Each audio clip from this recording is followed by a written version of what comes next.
the trees moan. The man walks the paths that he calls his own home. He doesn't fear shadows or the chill in the air. While others stay hidden, he's already there. His name is Boom Boom, and he's known through the state, from the Detroit lights to the cold northern gate. A legend of Michigan, bold and so wild, with the heart of a hunter and the soul of a child. He's the madman of Michigan, tracking the dark, leaving his footprint and leaving his mark.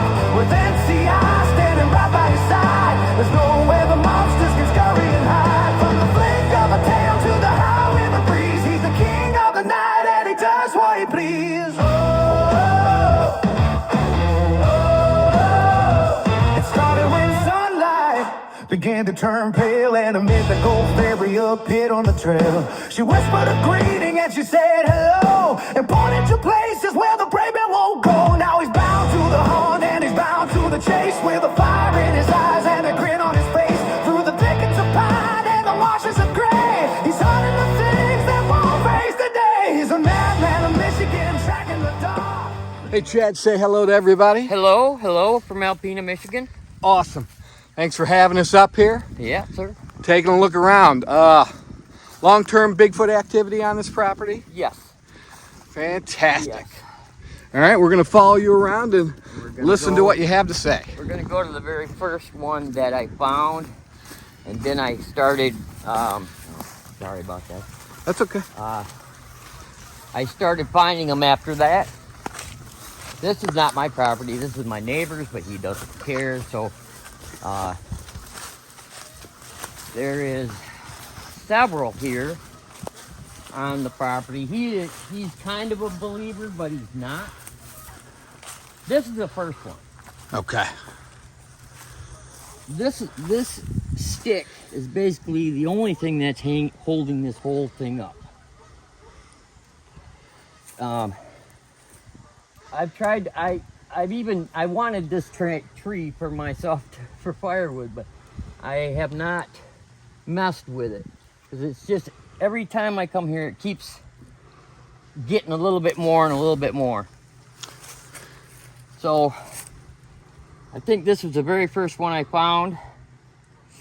Oh, actually, no, there was another one over here that I found, but it was getting old and it was starting to fall down. So this was the second one, and I tried to tell him about it, and he's like, don't say anything, my son will be scared and all this other stuff. So I've showed him before, and he just kind of, okay, whatever, laughed it off. But he had some company up here this summer, and they were sleeping in a tent, and she heard something howl that way and something howl that way. And I said, you know who that was? That was Randy. And she goes, what? I said, yeah, that was Bigfoot. Because they don't howl, you know, like right next to each other. Both sides across the river. We have several other little structures to see. Okay. What do you think the purpose of this one is? I don't know. That's the thing. I don't know. It is pretty intricate how it's woven through here. I don't know if it's a hello or if it's not a warning.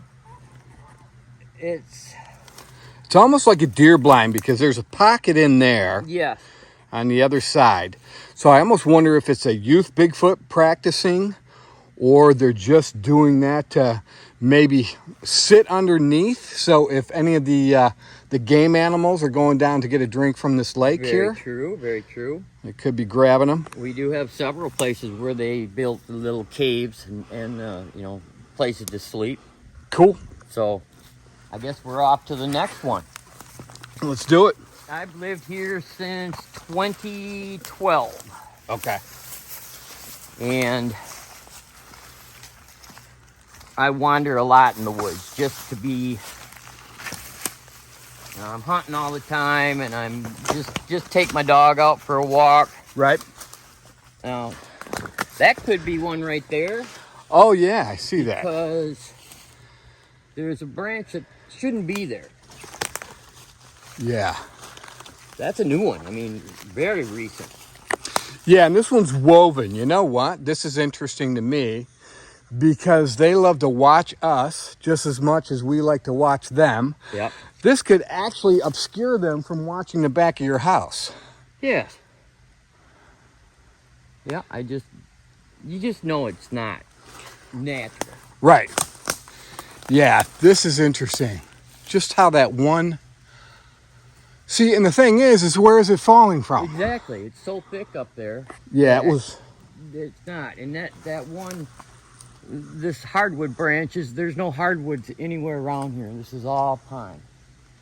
So it had to be brought in from somewhere to make that. Yeah.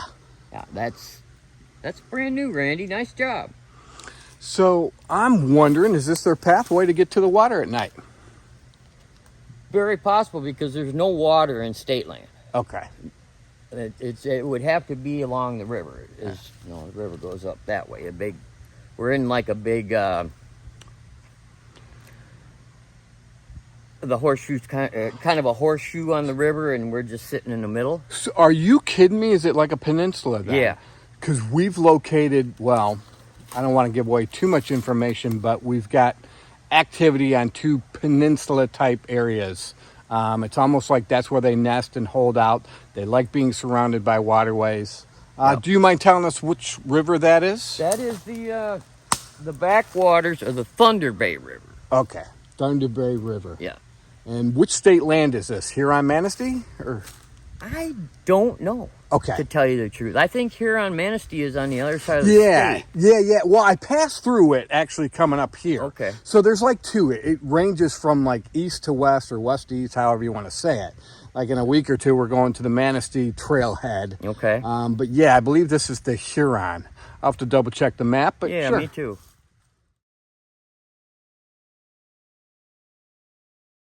That's where we really started learning about Bigfoot, is when we had an encounter on the Manistee River canoeing. Oh. Just east of the 131 bridge. Okay. Let's see. There's one over here, and there's one over here that I don't know about, and there's a nest over here. Okay. Tripping. Let's see, where is that? This one caught my eye because it's pretty much sheared off right at the top. Okay. Yeah. If it was a blowdown, it would have ripped it. If it was a ice storm, the ice storm, it still would have ripped it, because it was live at one time. But it's just pretty much shaved straight across the top. And I still haven't found that it's a little maple. I've still not found the top of it yet. So I don't know what that is. It could be, could not be. Okay. Let's see. We gotta go this way. Yeah, there was a nest in here. Oh. For quite a while. That tree that's broken right there was not broken by the ice storm. Okay. So that was broken by him or her. So there was a little nest in there. It was pretty matted down a couple years ago, but now it's not so. They must not be using it anymore. Okay. So. And turn for the camera real quick. I love your Sasquatch's name. What do you call him? Randy. That's awesome. Randy. You think Randy's got a family? I don't know. I mean, there's a lot of little structures, so it could be. Okay. I'm not sure. What have your sightings been like?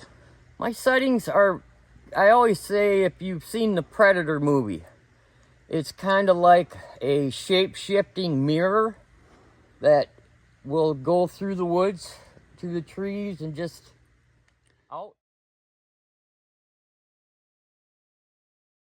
I only see them when I'm deer hunting in the fall. And it only comes around. I have never seen the big hairy man, which I would love to see, but have not seen that. So Randy is not the alpha? No. Okay. No.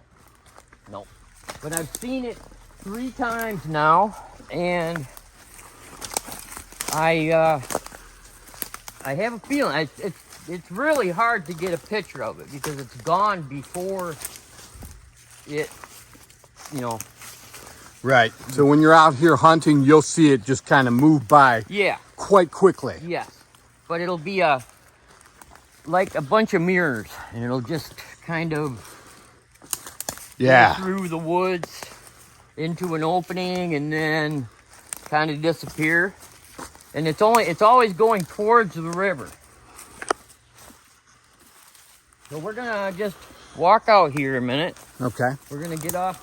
Well, we're gonna kind of get off my property, or my neighbor's property, so I can show you some more structures. Awesome. Is it about the same time of day that it passes through? This predator type cloaking? I don't know. I think it's more in the evening. Okay. Yeah, because I'm not a morning hunter. I've worked 30 years on second shift, and I'm second shift diehard. Waking up at 11, you know. I'm with you, brother. I'm a midnight guy. I love it. Go to bed at 3 in the morning. I just like having to not wake up to an alarm clock. Right. Here I found this one last year. This one is really strange too. The branches are so intertwined up in there. No human could do it. Yeah, and that's pretty tall. And same with, well, there's that tree right there that.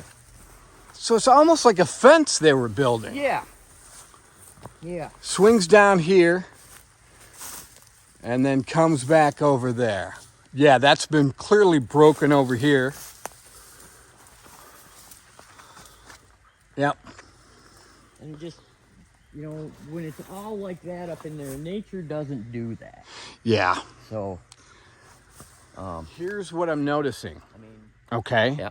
There's a perimeter going around your house. Yeah, oh yes. They're making these tree structures around the perimeter of your backyard, like Brenda Goodwin, Kalamazoo County, Michigan.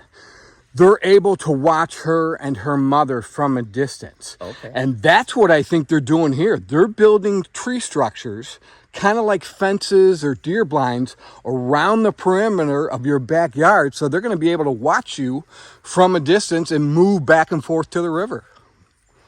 Now, I have one over here that was recent. This one really kind of blew my mind. I had a tree that fell over. I don't know if it was just a windstorm or maybe the ice storm, but it was pretty decent size. And I had no clue on how to cut it down. So one day I said, Randy, hey, I need some help. Will you take that down for me?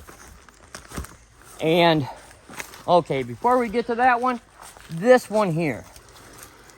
This is very first one I found when I moved up here. There is no stump to that. That was picked up and put there. Wow, so that's been leaned there. Yes, I dug down in there and there's no stump. Oh my goodness. And there's no stumps anywhere around where that would have came from. Right. Wow, and then look at the size of it. Holy smokes. Yeah, we couldn't lift that. No. It's just a chunk of tree. So that was the very first one that I found, and then I started wandering around in the woods, and I found that one over there. Then I keep wandering, and I find more and more. Yep. My wife kind of, oh, yeah. Even though we did have an encounter, but she still, yeah. So. Yeah, I just really think they're making it to where they can enter into the area, kind of check you out from a distance, make sure you're in the house, Yep. hide behind these deer blind type structures, and then move to the river if they need to. Exactly. This is the tree over here, and it kind of really blew my mind because I only asked him to push it down for me. And he did, because it was really tangled up in the trees up there. I didn't know how to get it, but he ripped it completely out of the ground. Holy smokes. And I told him, I said, man, if you get that down for me, I'll have 3 weeks of wood out of that tree. And I came back out here, and there it is. He took it right out of the ground. That's fantastic. You are another eyewitness who actually has a relationship with some of these Sasquatch. And Yep. that is so cool. And I just asked him, hey, Because I come out here every morning and I say, hey, good morning, Randy. And he, you know, he doesn't say nothing back to me, but he does little things for me. Okay. Little tiny things. And this was, thank you. And I showed it to my neighbor across the river, and he's like, it looks like somebody took some kind of equipment. And I said, you can't get any equipment in here. It's too tight. Yep. I haven't trimmed this out yet, but yeah, there it is. And it makes sense because if you think about the Native American folklore, they were always exchanging gifts or deeds. Okay. You know, so for access to your property to come down to the river, they're doing things for you. Oh, you know, well. it's a give and take situation. That's very cool. I mean, I could see if he just pushed it down, but this is ripped right out. Yeah. Yeah, this is definitely. So I'm very happy that he did that. It's beautiful through here. It gets really thick, really, really thick. Oh boy. So let's see, we'll go on to the next one. How's that? Okay, let's see. Over here is a little a cave that one of them built. Right in here. Oh yeah. That tree stump was not there. I was just clearing out brush for shots, shooting lanes and things, and that ended up like that. You know what's crazy about this one? This one is very reminiscent of the Sherry Redu one in the Northport area. Amazing. See, they can lay down in there and it's big enough, have their feet dangling out the back. And when they enter and exit, they just kind of remove a few branches and then put them back after they leave. That is fantastic. Before they started logging on Shannon Road, there was so many X's in the woods. That was about every 100 yards there was an X. And it was only in just so far. I mean, maybe 50 yards in the woods. Really? But it went in a line down the road. So, and it followed the road, but it just was, but now they've been doing some logging over the past few years and they have disappeared. They might be farther back in the woods, but I don't go there too much. I don't hunt over there. This is a different one too. That pine did not come from there. Right. It's not the one going up. So that was one place that might be a little cave in there. I don't know. Yep. Any deer walking down this 2-track that we're on? Well, it's almost a 2-track. Yeah. Yeah. That branch was not there, and there's no trees around it cracked off on. This is another one. Yep, here. yep. We got your deer blind, standard deer blind there. Yeah.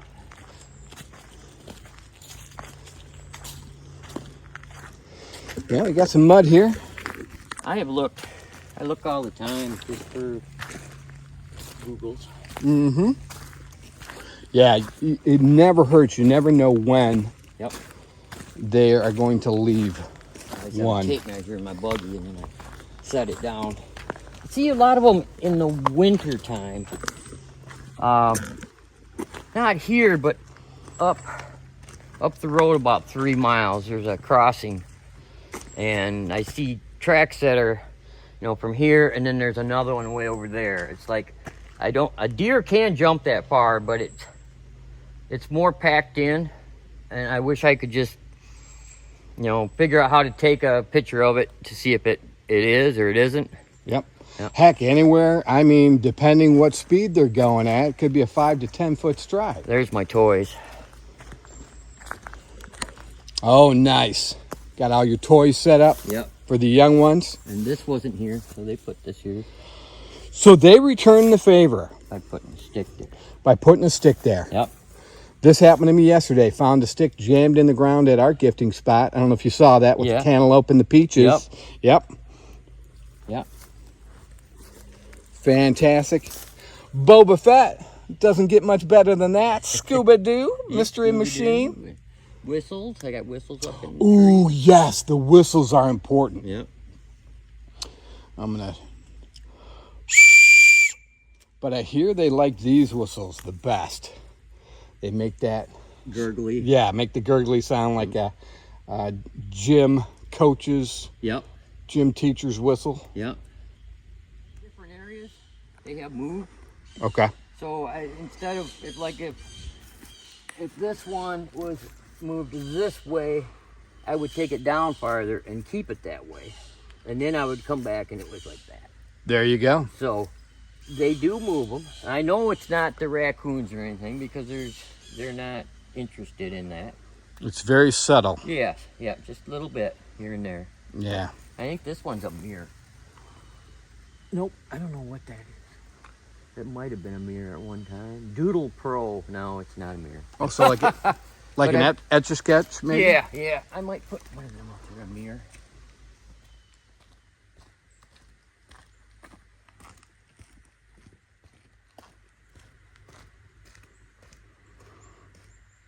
This one's really new. I just found it last week, but it's really tight to get into.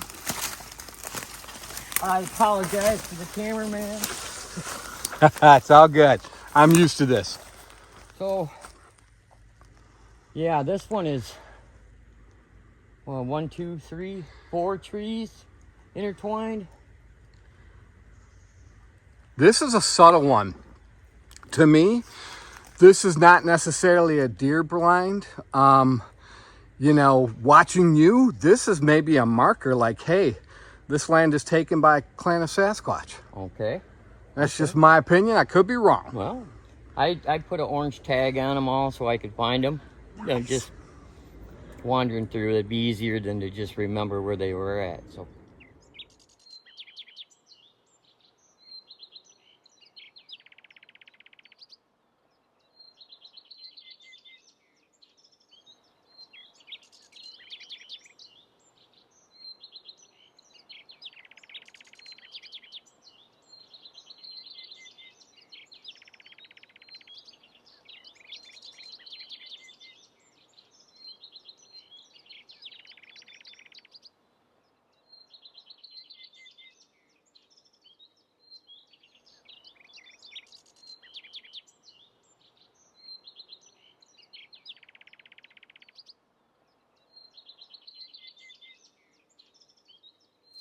Look at this. Got an X, eh? Yeah. So, okay, so this was broken. And then that was placed. Yep.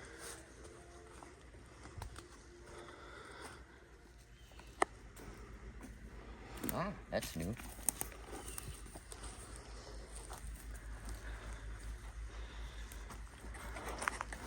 So this is what, your third or fourth deer This blind? is my very first one. Oh, that I okay. built. And I went down the line. Gotcha. So, do I even have any? I don't know. Oh yeah, there's one.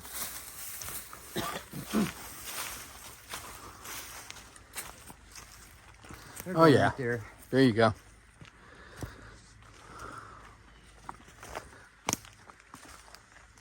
Yeah, that one's getting really ancient. Yeah, that's getting elaborate. So Yeah. while you're hunting deer, they're going to be able to watch you. If you're up in your blind, Yep. that's amazing. It is stuck through those trunks. It goes all the way over there. Oh, too. yeah. Yeah. Wow. I know it's hard to see on camera, but this is elaborate. I'm going to try to move around. Okay. Try to get in there a little bit. And just how it's shoved through the trees. On the right side of this tree trunk, on the left side of that tree trunk, through a Y. Wow.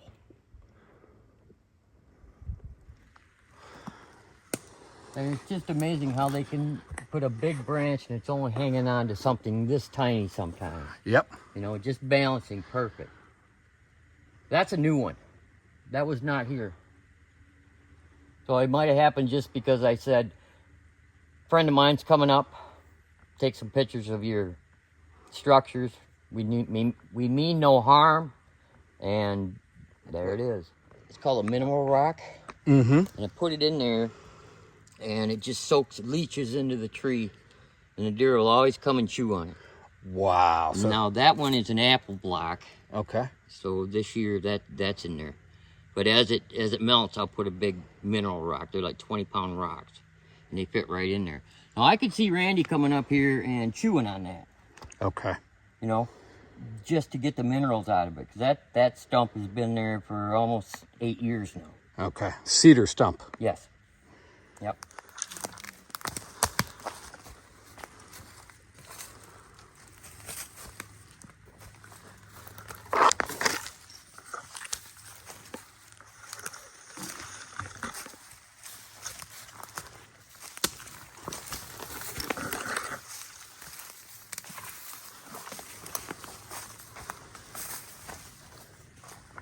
Wow.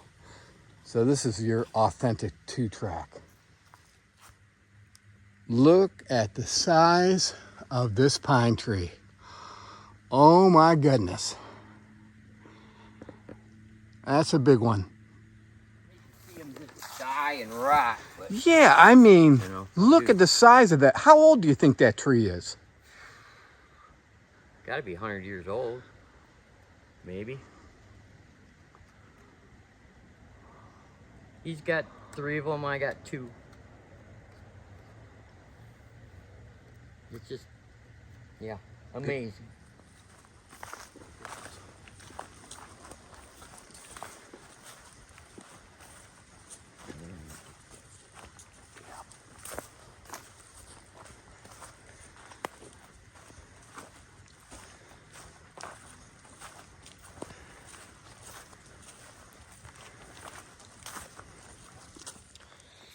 Hey, Chad, how big is your boot? Size 10.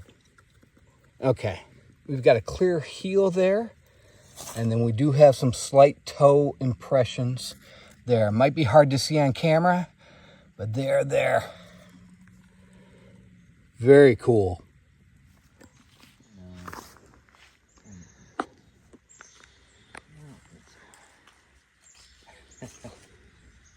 Good source of bugs.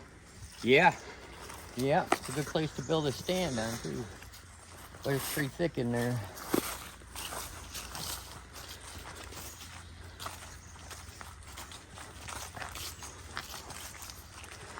Fantastic. Look at this.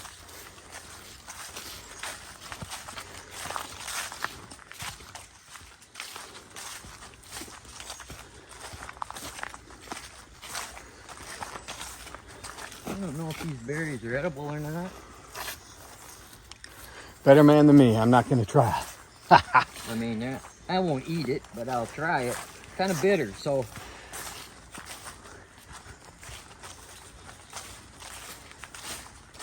Yeah, that Garden of Eden where I was at last week, boy. Wow. You name it, it's got it. Okay.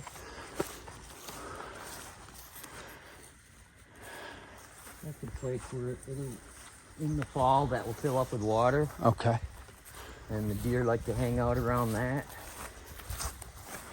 Oh, there's one of your blinds. Yeah, that's one of them.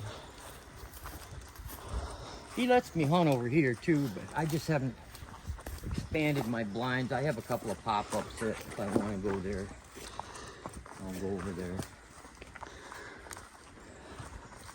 He's got a really fine acorn trees back in there. All right, so Chad, as we're walking here, you know, we just came from that 2-track. A lot of the tree structure activity is all around here. I almost wonder if this is their pathway down to the water. It's very possible. I mean, there's structure on both sides. Yeah. So they're walking through here at nighttime, filling up on water. They're big on fish, we know that. And then all sorts of game is coming down here to drink as well. Yes. Let's,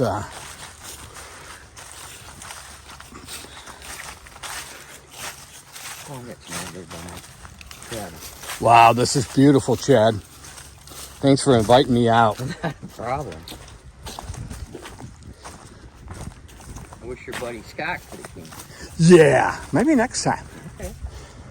He's down in Monroe, and wow. This is just a giant bay right here. It goes back in there. And the river kind of does a horseshoe, or like an anchor.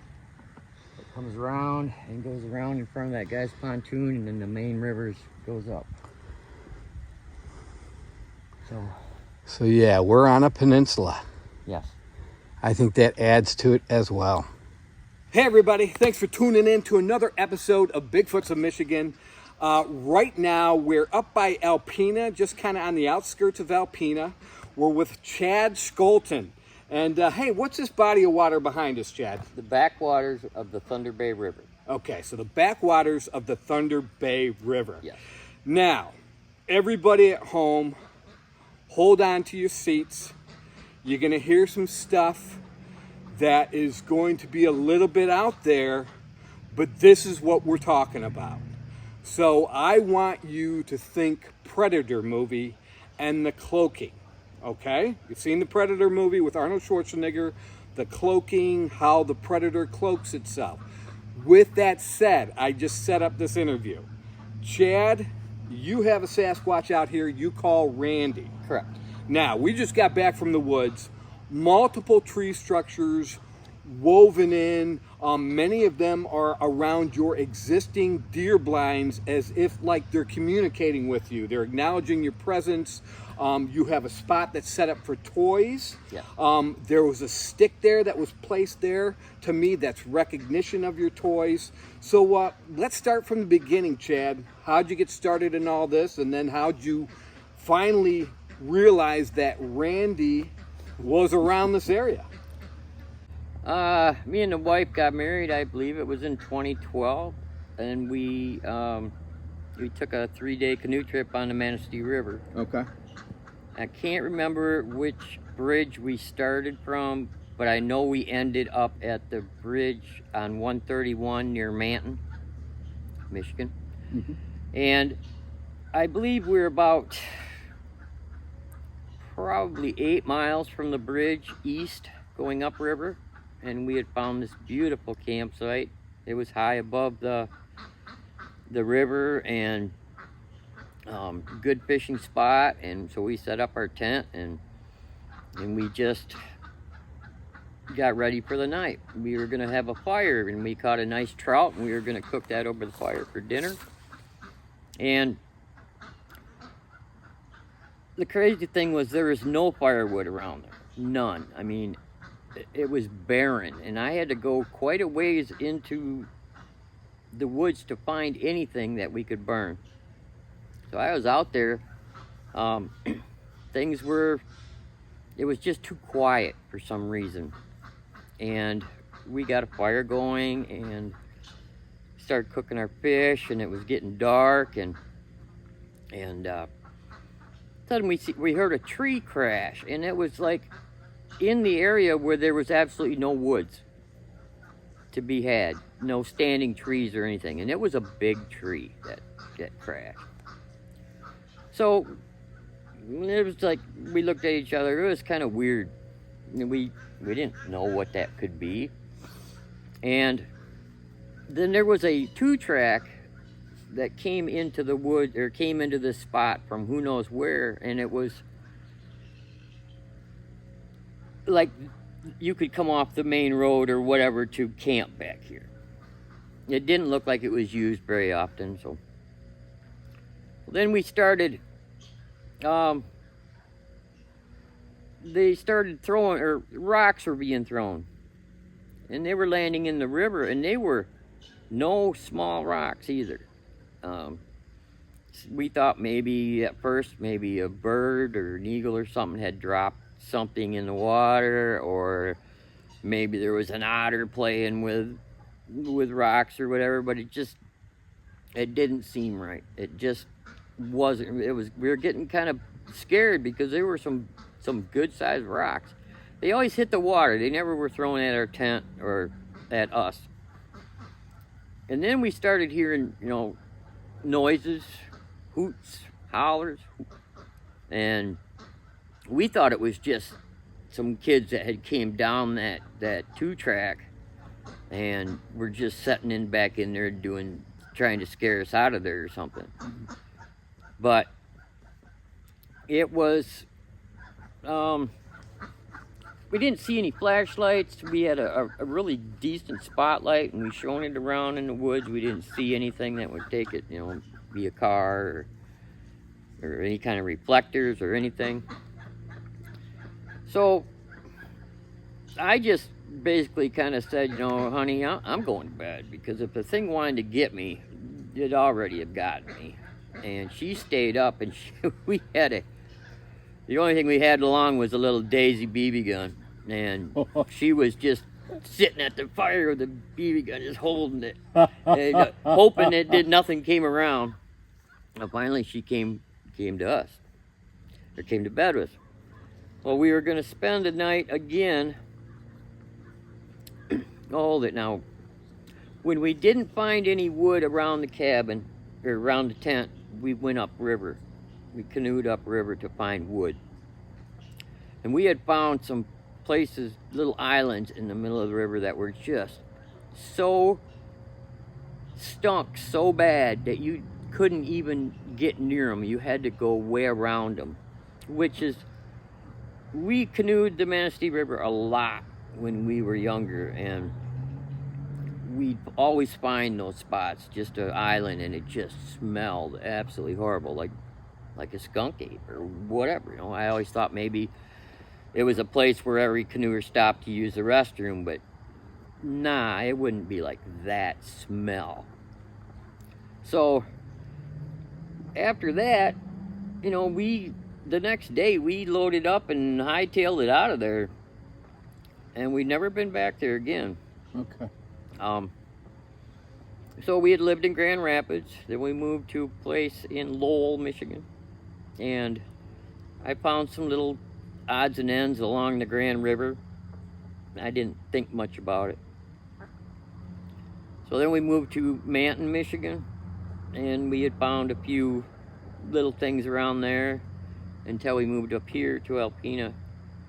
I had 7 acres with multiple thousand acres of state land to go play in, so I was always running around, and I just came to, not this neighbor, but the next neighbor. I was walking up his driveway, and I seen the branches intertwined, and I just like, no human could do that.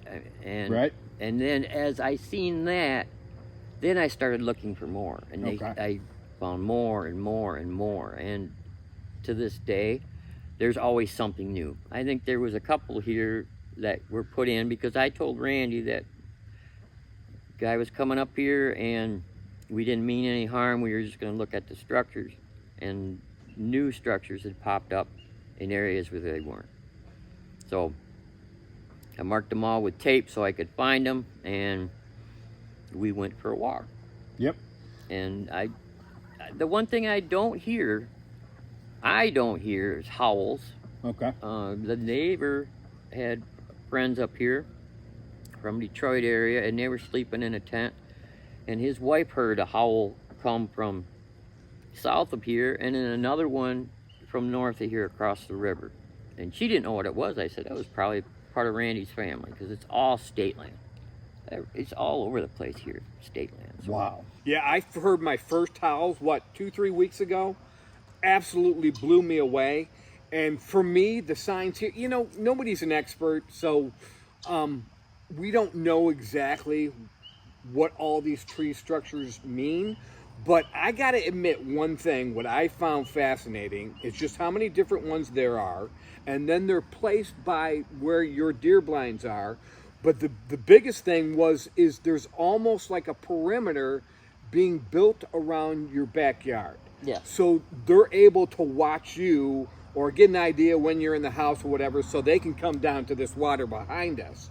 And so that's part of what sold me. But then, oh my gosh, just your relationship with Randy. Now, describe for the folks at home. So now this is different. This is the predator type sighting. Rather than just seeing a big hairy Sasquatch walking through your yard, what's it been like for you? What is Randy like when you see him? I only see him when I'm deer hunting because I'm sitting very motionless, right? And it comes through like a shapeshifter, like mirrors. coming through the woods, and it'll just pattern itself along the ground and just come in from one end and go right out the other. And the only way I can refer it to is the same thing on the Predator movie. Yep. That shape-shifting type of whatever. I have seen him 4 times now, and it's been in the fall. I think more into November when it's getting colder than rather than during October. Awesome. See, and I think that Hollywood has that connection to the CIA or whoever, the government organizations, and they let Hollywood know, hey, yeah, Bigfoot are out there and they can cloak. And so then they put that into their movies. You know, I had recently heard that Steven Spielberg had a CIA briefing, and from that briefing, you know, came 2 movies, Close Encounters of the Third Kind and E.T. But the kicker is that in the E.T. movie, you know, his finger heals everything. Right. But in real life, according to the CIA briefing to Steven Spielberg, that finger would kill you, would melt you, disintegrate you, so to speak. So yeah, I think Hollywood knows about this stuff, and then they filter it through to the public. And you're seeing it right here. Yes. Now, the location I was at just last week, same type of sighting, except it was up in a tree, you know, and then it jumped down. Oh, The okay. landowner had seen it, what you're talking about, the shimmering mirror type jellyfish, he Yeah. said, you know, type obstruction there.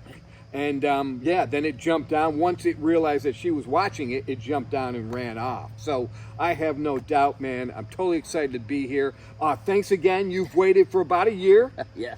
for Yeah. me to get out here. So I appreciate your patience. And man, I'm excited. Looks like I'm going to spend the night, and we're going to see what kind of sounds and activity we get. So yeah, stay tuned for more of Bigfoots of Michigan.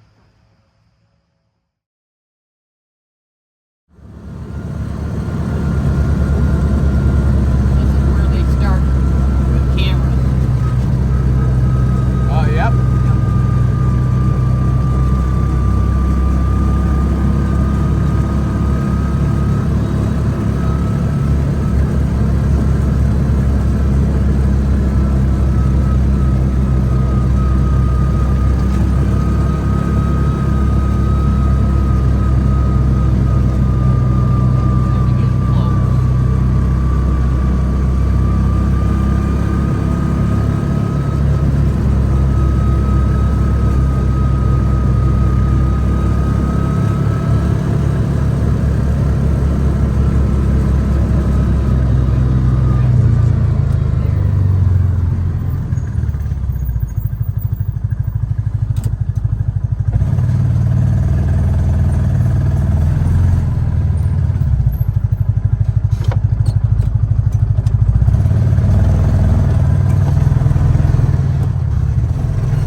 place at night to sleep, or?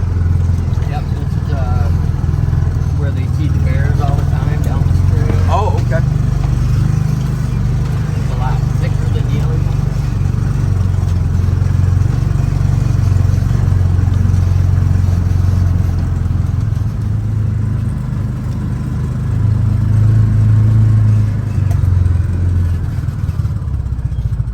There's one right there, right behind us. What? A sculpture. Oh, really? It's a really cool. It's like something from Blair Witch. Can you back it up?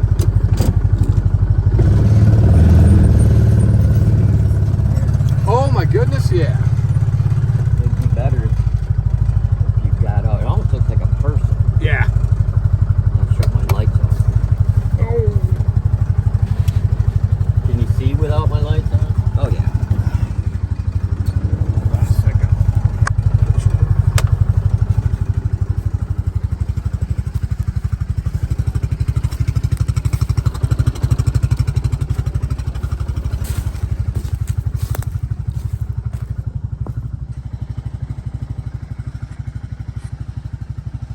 Is that one? Yeah, that's one for sure. So just trying to get the shadow off my camera.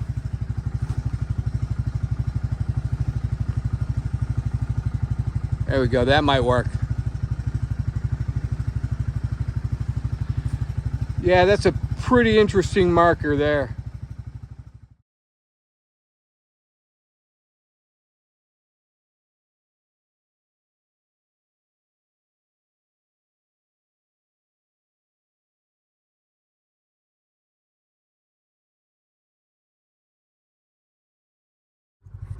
And you just cut them in slices and throw them in the pan and Nice. salt and pepper and butter, and they're so brown them up, and they're so good. They taste like French fries, What are they called? puffballs. Nice. Yeah, this one's just about ready to pop because he's really sticky, so no good no more. Couldn't eat that one. I Wow. just seen that right there. It's like, yeah, they like sandy soil, mostly open fields, but I'm surprised that they're back here.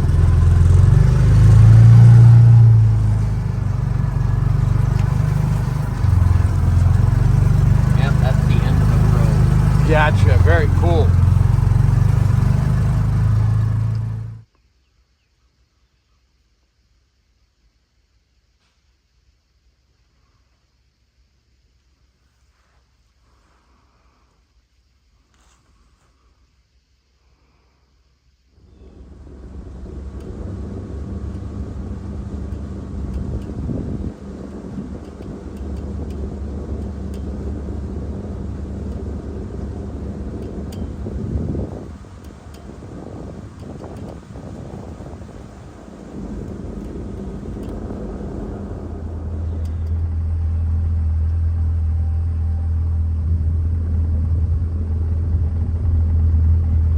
Yeah, I think that's why we've had so many sightings this year in Michigan, is because of the fish. You know, they were hot for getting fish, getting their supply of fish. It was a long, cold winter, and you know, really all they had to eat were deer. So it warmed up, and man, as soon as it warmed up and thawed out here in Michigan, you know, we started having sightings. Of course, Monroe, Michigan, Croswell, Michigan.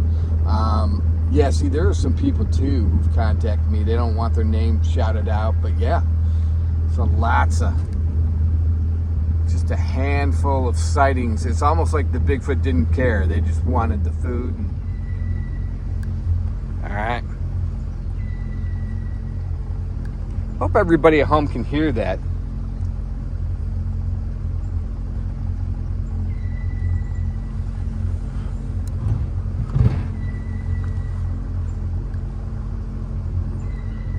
Chad, what is that? I've never heard that before. Sounds like a whistle. Yeah.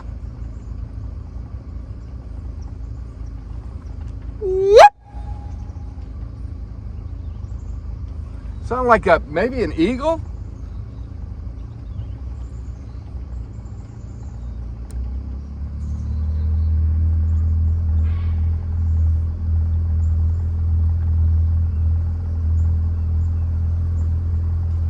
Yeah, that's a bird sound.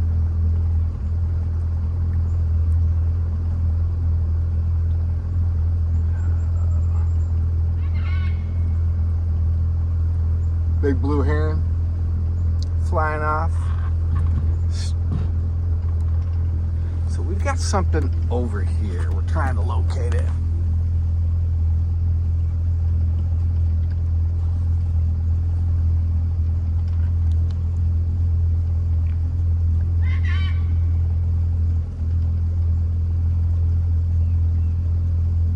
Oh, there's a house back there. Is that a pet parrot? I'm thinking we got an eagle. That might be a pet parrot. You hear that?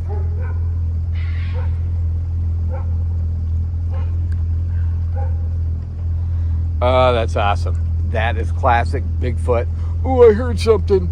Oh, it's somebody's pet parrot. Great little spot there, man. Little deck. Little cabin back there. Might be a peacock or something. Peacock or a pet parrot? Yeah. That explains the sound. I'm like, I have never heard that. That's cool. Yesterday or Friday, had the osprey fly right by me. Had the eagle sitting on the rock right in front of my face. Flew off as I walked up.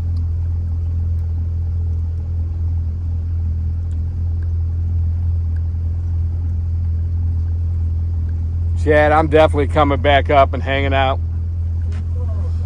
It's going to be one of those deals where you're like, oh, Brian's here again.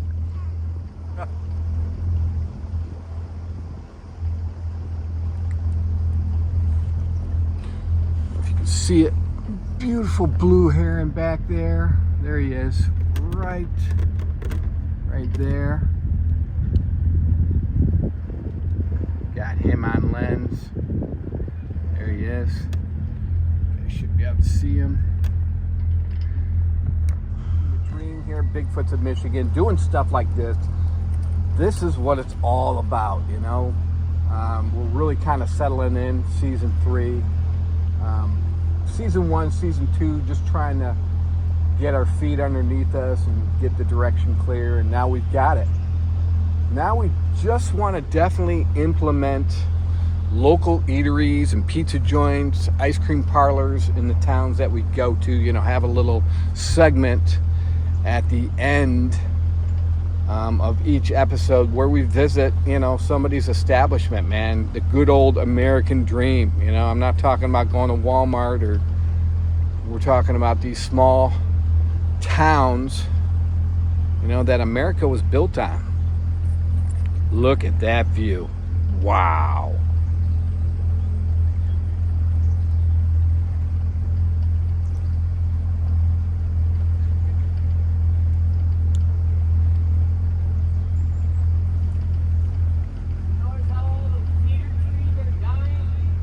Why is that?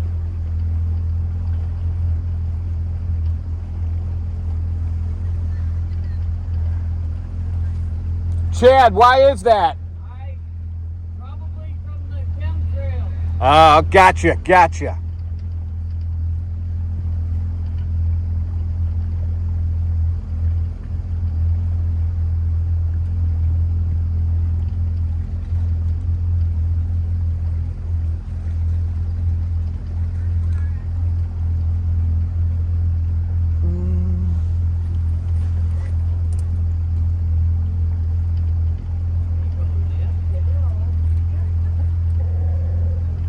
Beverly Clark, you are correct.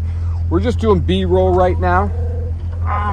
But yes, that is another thing coming, is like cameras mounted, pointing backwards on our backpacks. The old Scott Carpenter trick. Yes.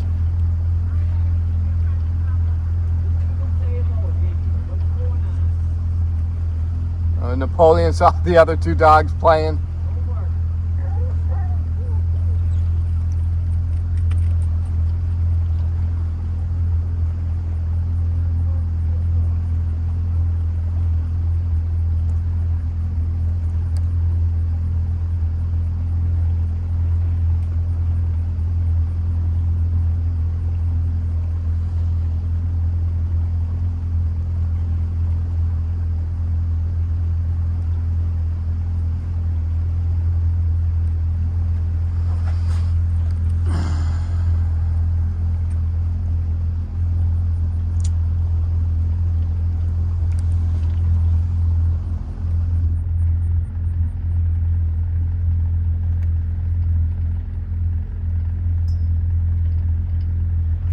capturing that American flag as we walk by.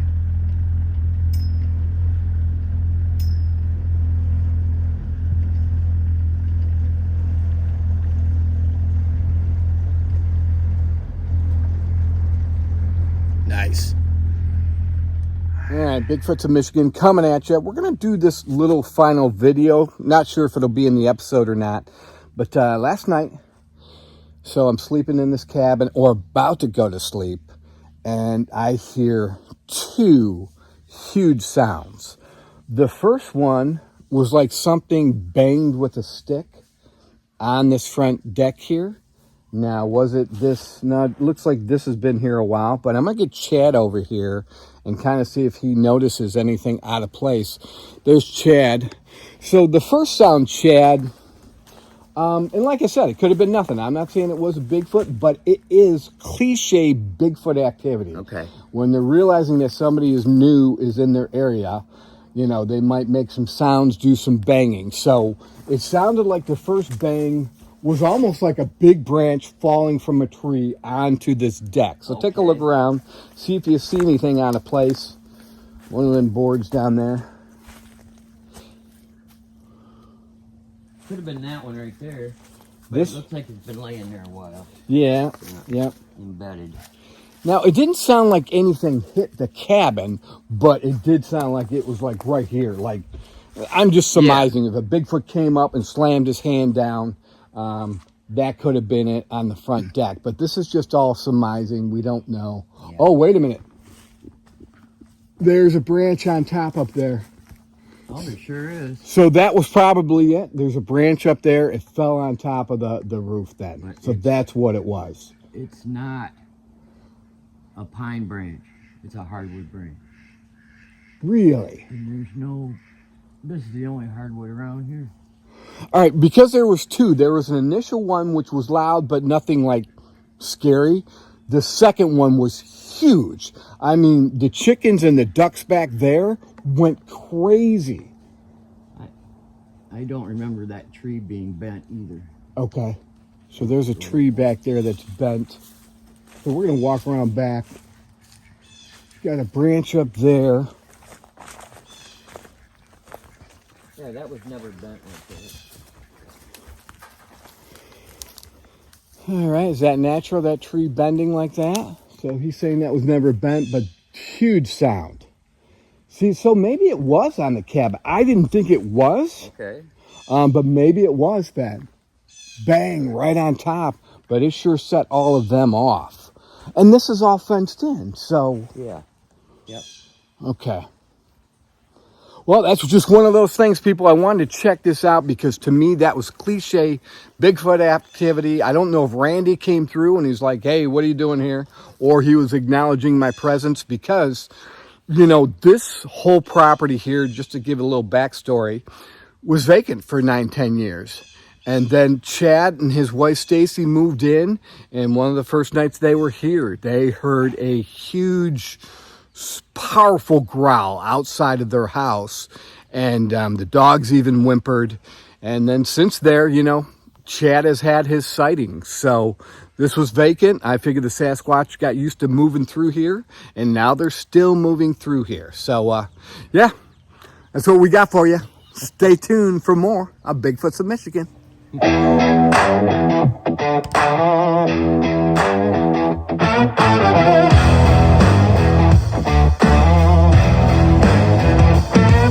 in the valleys, where the cedar trees moan, the man walks the paths that he calls his own home. He doesn't fear shadows or the chill in the air. While others stay hidden, he's already there. His name is Boom Boom, and he's known through the state, from the Detroit lights to the cold northern gate. A legend of Michigan, bold and so wild, with the heart of a hunter and the soul of a child. He's the madman of Michigan, tracking the dark, leaving his footprint and leaving his mark.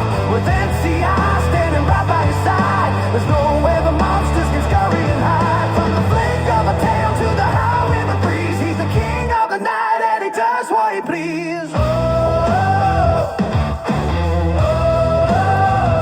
It started when sunlight began to turn pale, and amid the gold fairy he appeared on the trail. She whispered a greeting and she said hello, and pointed to places where the brave man won't go. Now he's bound to the hunt and he's bound to the chase, with a fire in his eyes and a grin on his face. Through the thickets of pine and the marshes of gray, he's hunting the things that won't face the day. He's a madman of Michigan, tracking the dark, leaving in the footprint and leaving his mark.